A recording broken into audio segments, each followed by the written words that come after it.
Samir Zübeyirli degan parlament a'zosining bölümü kirib işledi. O adam Kevserler kirib işleganki o adam şu Uyg'urlarninki Nemsiyaga qiziqishga boshlagan, uni oldilar chunki u odam shu Kanadadagi kishilik huquq komitetininki hay'at a'zosi, parlamentgacha bir necha komitetlar bo'ldi. Masalan, Xitoy ishlar komiteti, kishilik huquq komiteti deb.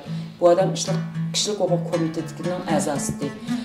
Şu adam shuninglar bu kishilik huquq komitetining a'zosi, kishilik huquqlar ko'ngil bo'ldi degan gap bu odam. Ko'ngil bo'lgan bir odam boshqa shuninglar Uyg'urlar bizni faaliyetlerimizde katnaştırıp bu adam teklif qilib, sözler verip bu adam barcha xizmatlarni ishlatib Kanadadagi Uyg'urlar Mehmetlarni bekçik kuch chiqadi, Mehmetlarninki organizasyon bekçik kuch chiqadi, qiyimlar shu butun Kanadadagilar bekçik kuch chiqadi. Montrealdagi tashkilotlar bo'lsin, shunday